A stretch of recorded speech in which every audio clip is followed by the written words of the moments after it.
Today we're diving into a topic that can significantly impact your financial future: how to negotiate your salary during a job offer. It's a crucial step in the hiring process, yet a lot of candidates feel quite intimidated about the idea of negotiating. And in fact, when they get to the point where they're being offered a job, it's just about, oh my goodness, I've got the job. It's not even in the radar of, oh, I should be considering how I approach this accept or what they're offering me.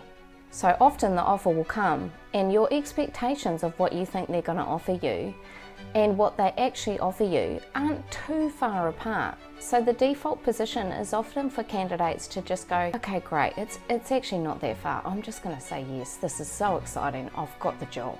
But not negotiating at this point actually means that you're missing out on future earnings, as obviously it compounds over time. And as a leader who's hired a lot of leaders into jobs, we expect you to negotiate. We usually have a margin that we're prepared to negotiate up to. So if you're accepting it at face value, the first offer that's given to you, you're leaving money on the table.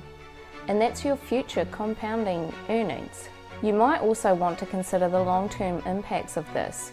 If you end up staying in that same job for 5 years and the average salary increase is 3 or 4%, you want to start on the best possible baseline so that each eventual increase just compounds over time. It can be intimidating to negotiate, but generally speaking, the company isn't going to offer you the best possible highest salary right at that alpha point. Unless, of course, you've been headhunted by a company and they've been actively pursuing you for a role, in which case you're kind of in a different ballpark. For the rest of us, negotiating should be part of the process. A lot of people are scared to negotiate because they're worried that the offer's going to be retracted. This is highly unlikely, unless you're coming in really hot and disrespectful in the way that you negotiate. If you're presenting a considered response to the offer and you're being respectful and you're not being unreasonable, this is highly unlikely. And if they did, I would actually think that was probably lucky. Perhaps you're nervous that they're going to be annoyed with you if you negotiate with them. Again, provided you're being respectful and reasonable in your negotiation, then that should not be an issue. As someone who has hired a lot of leaders, and I've been in leadership for over 17 years, I do expect candidates to negotiate with their job offer. Perhaps you're scared that they'll go with a cheaper candidate. Again, very unlikely. If they've offered to you, it is because they want you based on the values and the experience and the knowledge that you showed during the application and interview process. Don't sell yourself off cheaper. Lastly, perhaps you're scared they're just going to say no. They could say no, but that's okay. Saying no doesn't have to mean that there aren't other opportunities for you to negotiate to get what you need to get to ensure you set yourself up for the best possible start. And that includes things like other benefits, which could be just as valuable to you as the money. And provided you've done the first step in this video, which is coming up next, you will know what your benchmark is in terms of the offer that you really want to see, and then what other benefits could match up to that to make that package worthwhile for you. So let's move into step 1. This is to do your research. Research the industry standards and salary ranges for similar positions in your geographical area. Websites like Glassdoor, PayScale and LinkedIn can provide valuable insights into salary benchmarks for that particular position. Now, I would do this before I even applied for the job. You don't want to go through that whole process of application, interview, reference check if you aren't even confident what the salary range is and whether it's even within your expectations. You don't want to waste all of your time. Understanding what the market is going to pay in your region is really important, and do that right at the front. The second step is really knowing and understanding what you are offering them. Again, this is pre-application work. This is about the things that you're going to put in your job application and highlight on your CV that really show your value for the role and your experience and the knowledge that you're going to bring. I go into this on my video on how to get a leadership job, which I'll link to on the screen. So armed with your research, Assess your own value for the company in terms of what you're going to bring. Consider factors such as your experience, your skills, your knowledge, and any unique contributions that you can bring to the table. Knowing your worth will really give you confidence during the negotiations too. Preparing what you can offer them is really important, as it's your own package that you bring to the table, which really helps determine the salary.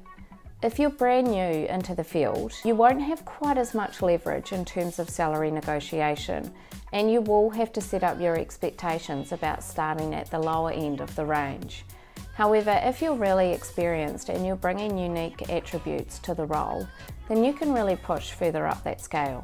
So go into your LinkedIn pages or career pages and really have a look at what the ranges are for the particular role that you're applying for, and then how your own experience matches with those jobs. Then you're ready for negotiation. In the negotiation itself, you need to remove any emotional attachment to the discussion. You'll need to be your best professional self to engage in the conversation respectfully. Now, if they ask you about your salary expectations right off the bat, I would be very wary about pitching a range up front. You really want them to go first. I have another video on interview questions and answers, and this particular question comes up around what you do if they ask you what your salary expectations are, which I'll link on the screen. But the bottom line is, you should avoid answering that question if at all possible. You can buffer it with, I would really need to understand more about the particular attributes of the job and the benefits that go alongside it before I could accurately pitch a salary range for this role.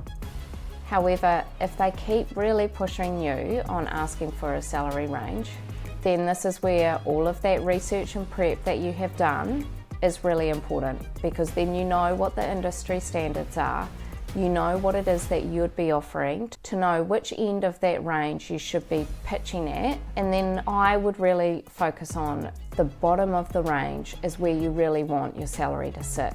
So if you're currently on $70,000 and you're moving up and you want to really get into the range of $75,000 to $85,000, then make sure if you're talking about what you think the salary should be, you're really talking about it in terms of, based on my understanding of the role and the market right now, my expectation would be that the salary range would be $75,000 to $85,000.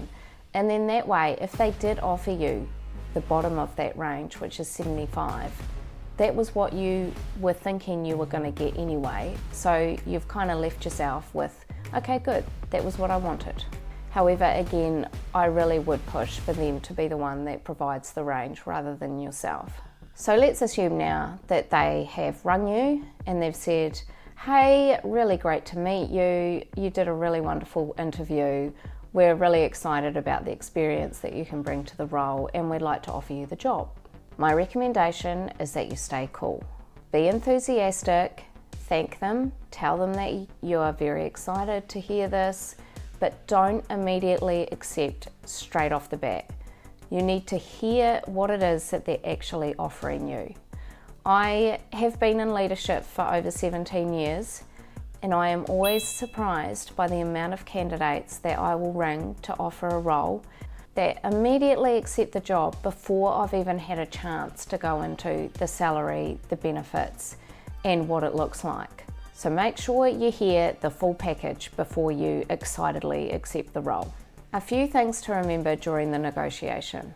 It's important to remember your own situation and potential leverage that you have in that negotiation. So if you've interviewed for another role and there's potentially another offer on the table at the same time, obviously you have the most leverage at that point and can really use that to negotiate. However, if you don't currently have a job on the table, don't try and negotiate as though you do. The other tip is, don't really sell yourself in the negotiation. They've already interviewed you, they've already read your application and your CV, they know what you're bringing and they're offering you the job. You don't need to go deep into all of that again. It can sound a little bit desperate if you start running through all the attributes that you're going to bring. Just be confident with the research that you've done and where that will pitch you for salary, so you can be clear about articulating what it is that you think you want. Another tip is don't get narky if they ask you why they should pay you more.